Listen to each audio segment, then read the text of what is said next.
హరి ఓం. శ్రీ గురుభ్యో నమః. సర్వేశ్వరానంద సద్గురు పరబ్రహ్మణే నమః.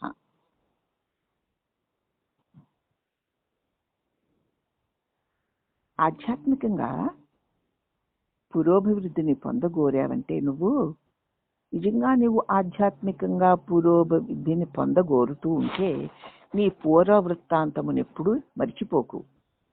అంటే వచించే వాక్యాలు, ఆచరించే కార్యాలు, మానసిక ఆలోచనలు, పొత్తులేని ద్వంద్వ జీవితాన్ని ఎన్నడూ ఇక జీవించకు. చెప్పినట్లు చెయ్యము, కానీ చేసినట్లు చేయకుము అనేది అనుభవము లేని ఆచరణ శూన్య ఆదేశాలతో ఇతరులను మోసగించి ఆత్మవంచన రూప ఘోర పాతకములకు ఎప్పుడు పాల్పడకుము. ఇక్కడ ఏంటంటేనమ్మా, నువ్వు గనక ఆధ్యాత్మికంగా పురోభివృద్ధిని పొందాలి అంటే కర్మణ మనస వాచ ఏది మనసులో తలుస్తున్నావో అదే మాట్లాడు, అదే చెయ్యి. అలాగ నువ్వు చేసే ఆలోచనలకి, మాట్లాడే మాటలకి, నీ క్రియలకి మానసిక పొత్తులేనటువంటి ద్వంద్వ జీవితాన్ని ఎప్పుడు జీవించకు. మూడు ఒకేలాగా ఉండేలాగా జీవించు. చెప్పినట్లు వనరించుము, కానీ చేసినట్లు చెయ్యకుము అనేది అనుభవము లేని ఆచరణ శూన్య ఆదేశాలతో ఇతరులను మోసగించి ఆత్మవంచన రూప ఘోర పాతకమునకు ఎప్పుడు పాల్పడకము. ఇక్కడ చెప్పినట్లు చెయ్యి, కానీ చేసినట్లుగా చెయ్యకు. చెప్పినట్లు చెయ్యి, నోట్లో ఏది చెప్పావో అది చెయ్యి, కానీ చెప్పినట్లు చెయ్యి కానీ చేసినట్లు చెయ్యకుము. ఏది చేసావో దానిని నువ్వు ఏది చెప్పావో అదే చేస్తావు, కానీ మనసులో మాత్రం నువ్వు చెప్పింది, నువ్వు చేసింది తన మనసులో ఉన్న ఆలోచనకు సంబంధం లేని క్రియగా ఉంటుంది. మనసులోనేమో ఒక ఆలోచన పెట్టుకుంటావు, మరొకటి చెప్పి మరొకటి చేస్తావు. అవ్వలేదు కదా. అవన్నీ కూడా ఎలాంటివంటే అవి ఆలోచన లేని శూన్య ఆదేశాలతో ఇతరులను మోసగించడానికి మనసులో ఒక ఆలోచన పెట్టుకుని మంచిగా మాట్లాడుతూ ఏదో ఒక మంచి పని చేస్తున్నానన్నట్లుగా వ్యవహరిస్తావు, కానీ అది ఇతరులను మోసగించడానికి చేస్తున్న పనే. ఈ లోపల వేరే ప్లాన్ ఉంటుందన్నమాట. అంతే. అలా ఎప్పుడు చేయకు. చాలా మంది అలాగే ఉంటారు, మనసులో ఒక నిశ్చయం చేసేసుకుంటారు, తీపిగా మాట్లాడుతూ అలా చేస్తున్నట్లుగా నటిస్తారు, కానీ వారి మనసులోని ఆలోచననే ఎప్పటికైనా సరే వెలువరించుతారు. అంటే అది నీ మీద ప్రయోగిస్తారు. అప్పుడు ఇతరులను మోసగించే ఆత్మవంచన అనేటువంటి ఘోర పాతకానికి పాల్పడిన వాడు అవుతావు. పాపం అది మహాపాతకం అని తెలియడం లేదు. అలాగూ నువ్వు చేయకు. చూస్తున్నావు కదమ్మా లోకంలో అందరినీ, మనం చాలా మంది అంత స్పష్టంగా చెప్తున్నారన్నమాట. మనం అలా చెయ్యొద్దు, అది మహాపాతకం. వయోవృద్ధులైనా సరే ఆచరణ శూన్యుల యొక్క బోధల ఆదర్శముగా తీసుకోకుండా, చాలా వయోవృద్ధులైన పెద్దలైనా సరే వాళ్ళు బోధలు చెప్తారు తప్ప ఆచరణలో దాన్ని ఏమాత్రమో ఆచరించరు. వాళ్ళు పెద్దవాళ్ళు కదా, వాళ్ళు చెప్పారు కదా, అలా చెయ్యకపోతే ఎలాగో అనుకుని ఆచరణ శూన్యులైన పెద్దలు చెప్పిన బోధల్ని కూడా నువ్వు ఆదర్శంగా ఎప్పుడు తీసుకోకు. ఏదో పెద్ద ఆయన చెప్పాడండి పాపం చేయకపోతే ఎలాగా అని నువ్వు చెయ్యకు. వాడు అసలు ఎప్పుడూ అటువంటి పని చెయ్యనే లేదు, వాడు వేరే పని చేస్తుంటాడు, నీకు ఇలా బోధ చెప్తూ ఉంటాడు. వాడు 80 ఏళ్ళ ముసలాడైతే ఏమిటి, వాడి నుంచి నువ్వు అసలు ఏమీ బోధ తీసుకోక్కర్లేదు. కానీ బాలురైనా సరే ఆచరణయుక్త వచనాలు తను చేసిన దాన్ని చెబుతూ ఉంటే అవశ్యము వెంటనే నువ్వు ఆచరించు. చిన్నపిల్లాడైనా ఎంత చక్కగా వాడు ఏది చెప్తున్నాడో దాన్ని ఆచరించి చూపిస్తున్నాడు. కదా, నేను కూడా అలాగే ఉండాలి అని వాడి నుంచి నేర్చుకోవాడు, చిన్నాడైనా సరే. వాడి వయసు నువ్వు లెక్క పెట్టకు. ఉమ్, దుష్ట సాంగత్య రూప క్రిమికీటకములు నీ హృదయ క్షేత్రంలోని మంచి మొలకల్ని తినివేయడానికి ప్రయత్నిస్తాయి. దుష్ట సాంగత్యంలో, దుష్టుల యొక్క సాంగత్యంలో, అంటే ఇటువంటి అహంకారం మమకారాలతోటి, రాగద్వేషాలతోటి, మనసులో ఒకటి, మాటలో ఒకటి, క్రియలో ఒకటి చేస్తున్న వాళ్ళే దుష్టులు. వారితో ఎక్కువ సాంగత్యం చేస్తున్నావనుకో, ఆ సాంగత్య రూపంలో ఉన్నటువంటి క్రిమికీటకాలు నీ హృదయ క్షేత్రంలో ఉన్న మంచిని వాళ్ళు అలా చేస్తున్నారు, మనం మాత్రం ఎందుకు అలా చేయకూడదు, వాళ్ళు చేయొచ్చు ఏమిటి, మనం చేయకూడదు ఏమిటి అని అనిపించేసి నిన్ను కూడా అలాంటి పనులు చేసే దానికి ప్రేరణ చేసేస్తాయి. అవునా? అవును. కాబట్టి నీ క్షేత్రంలోని మంచిని నువ్వు సద్గురువు వల్ల, నీ ప్రవర్తన వల్ల చక్కటి విత్తనాలు నాటుకుని మంచి మొలకల్ని తల ఎత్తుకుని మొలకెత్తేలాగా చేసుకున్నావు. అవి చక్కగా ఎదుగుతున్నాయి. ఇగో ఈ దుష్ట సాంగత్యం అనేటువంటి క్రిమికీటకాలు నీ హృదయ క్షేత్రంలో చేరి నీవు చక్కగా పెంచుకున్న సదాలోచనని, సత్క్రియల్ని తినేస్తాయి. కనుక మెలకువతో గమనించి అవసరాన్ని బట్టి సత్సంగ రూప క్రిమినాశక ఔషధాన్ని ఉపయోగించుకో. సత్సంగం క్రిమినాశక ఔషధం. ఈ గుణాలు వాళ్ళకుంటే ఉండని, వాళ్ళు ఎంతటి దుష్టులైనా దుష్ట కార్యమైనా చెయ్యని, అట్టి కార్యం నేను ఎప్పుడు చేయకూడదు. దానివల్ల నాకు ఒరిగేది ఏముంది? తాత్కాలికంగా దానివల్ల దుఃఖం కలిగినా నేను అట్టి క్రియ చేశాను అంటే అంతకి రెట్టింపు దుఃఖం నేను పొందాలి. పైగా ఎంతో కష్టపడి ఈ శాస్త్రాన్ని, గురువుల వాక్యాలని అనుసరించి నా హృదయ క్షేత్రాన్ని సస్యశ్యామలం చేసుకుని ఆనందకరమైనటువంటి మొక్కలను పెంచుకొని అవి చక్కని పూలు పూసి పండ్లనిచ్చే లోపుగా ఈ దుష్టవాసనలకు లోబడిపోయి నేను నా సస్యశ్యామలమైన శాంతమైన హృదయంలో అశాంతిని మళ్ళీ నేను మొలకెత్తనివ్వను అని జాగ్రత్తగా సత్సంగ రూపమైన క్రిమి ఔషధాన్ని మాటి మాటికి ఉపయోగించుకుని దుష్ట సాంగత్యాన్ని, దానివల్ల కలిగే ప్రభావాల్ని ఏమాత్రము నీ మీద కలగకుండా చూసుకో. ఇక్కడ ఎంత జాగ్రత్తగా ఉండాలో కదమ్మా. అవునా సార్?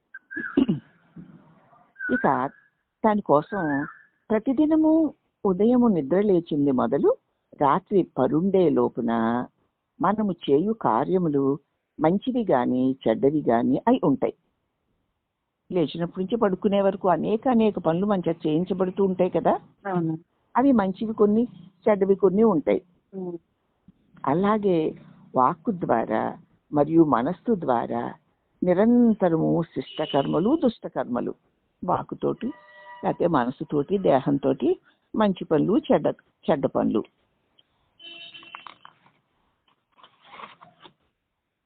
జరుపుతూనే ఉంటాం.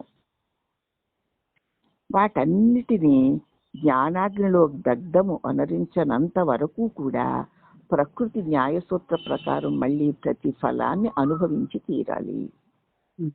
తెలిసి చేసినా, తెలియక చేసినా, మంచి చేసినా, చెడ్డ చేసినా ఆ క్రియల యొక్క ఫలితాలు ప్రకృతి యొక్క న్యాయసూత్రం ప్రకారం తప్పకుండా వాటి ప్రతి ఫలాన్ని అనుభవించి తీరాలి.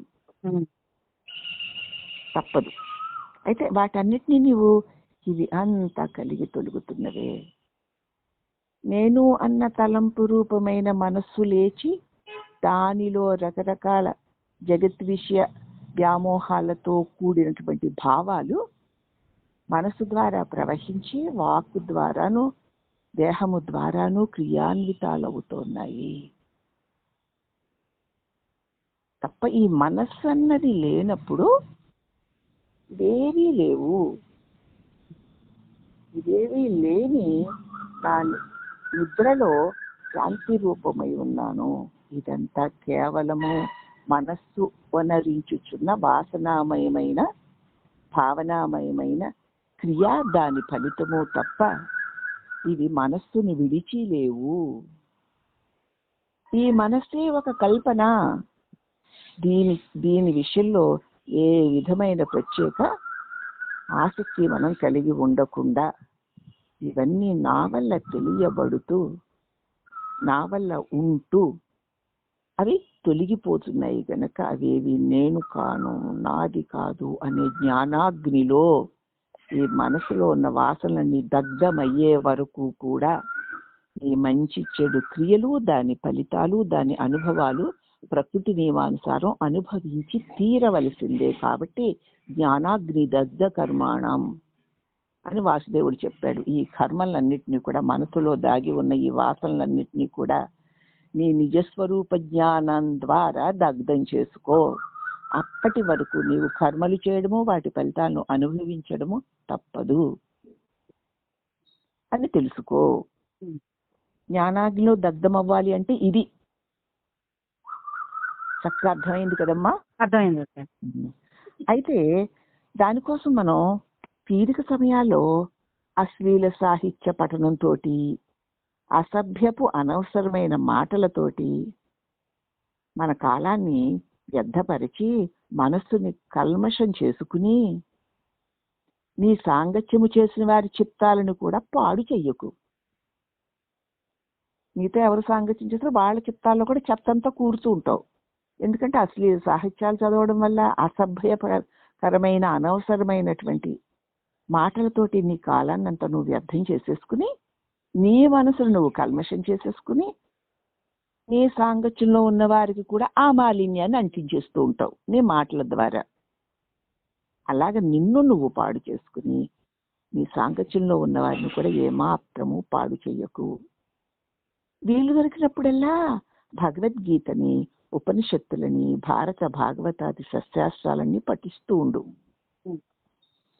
నీకు తెలియని విషయాలు కానీ, అవగాహనకు రాని వాటిని కానీ, ఆధ్యాత్మిక రహస్యాలను కానీ ఏమైనా నీ లోపల ఉంటే నిష్కల్మషమైన చిత్తంతో నిరాడంబరంగా మహాత్ములను ఆశ్రయించి ఆ సందేహాలన్నిటినీ నివృత్తి చేసుకో. ఇలాగ నీ సందేహాలను నువ్వు నివృత్తి చేసుకునే విషయంలో ఏమాత్రము సంశయింపకు.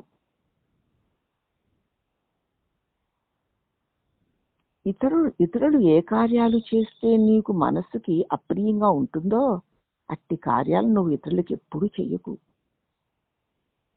అలా ఉండడమే ఉత్తమ ధర్మపదమై ఉన్నది అని గ్రహించు. అవతలు ఏది చేస్తే నీకు బాధ కలుగుతోందో, వాళ్ళు నాకైతే చేయొచ్చు ఏమిటి, నేను వాళ్ళకి చేయకూడదు ఏమిటి అనేటువంటి దుష్టభావాన్ని వదిలి అది నువ్వు వాళ్ళకి చెయ్యకు. అదే నిజమైన ధర్మపదం. వృద్ధాప్యంలో నీ బిడ్డలు, నీ బంధువులు ఆదరించి సకల సౌకర్యాలతో గమనించాలి అని నువ్వు ఎలాగ ఇచ్చగిస్తున్నావో, నేను వృద్ధుని అయిపోయిన తర్వాత నా బిడ్డలు, నా బంధువులు నన్ను ఆదరించాలి, నాకు ఏవేవి అవసరమో ఆ సౌకర్యాలన్నింటినీ నాకు వాళ్ళు కలగ చెయ్యాలి అని నువ్వు ఎలా అనుకుంటున్నావో, అలాగనే నీ తల్లిదండ్రులను ఆదరించి వారికి కావలసిన సౌకర్యాలను చూచడం నీ విధి కదా. కాబట్టి ప్రపంచమును ఏ రీతిగా నీవు తిలకిస్తూ ఉంటావో ప్రపంచం కూడా నిన్ను అలాగే గమనిస్తూ ఉంటుంది. తోటి మానవుల ఎడల, జీవజాలము ఎడల నీవు తీర్పులు తీర్చు విధానమునే పరమేశ్వరుడు ఎదుట నీకు తీర్చబడుతుంది. నీవు ఈ ప్రపంచం ఎడల, తోటి మానవుల ఎడల, తోటి జీవుల ఎడల ఏ రకంగా నువ్వు ప్రవర్తిస్తున్నావో ఆ విధంగానే పరమాత్మ ఎదుట కూడా నీకు తీర్పు ఇవ్వబడుతుంది. వారికి అలా చేసావుగా, నీకు అలాగే అవ్వాలి అని అన్నమాట అక్కడ అర్థం. మరణానంతరం నీ వెంట వచ్చినవి నీవు చేసిన పుణ్యపాపాలు మాత్రమే అని గ్రహించు. శరీరం మరణించిన తర్వాత నువ్వు ఇక్కడి నుంచి ఏమీ పట్టుకెళ్ళవు. నువ్వు నేను నాది అనే అహంకార మమకారాలతో చేసిన పుణ్య పాప కర్మ వాసనలు తీసుకు వెళ్ళిపోతావు. మళ్ళీ వాటితోనే మరొక శరీరాన్ని ధరించి మళ్ళీ వాటిని అనుభవించాలి. ఈ సంగతి గుర్తుపెట్టుకో. నీ హృదయక్షేత్రమున నీవు ఏ విత్తనాల్ని నాటుకుంటావో వాటి ఫలములను తప్పనిసరిగా నువ్వు అనుభవించి తీరాలి. ఎటువంటి విత్తనాలు నాటుకుంటున్నావో, ఎటువంటి భావాల్ని నీ మనసులో పెట్టుకుంటున్నావో అటువంటి ఫలితాలే నీకు వస్తాయి.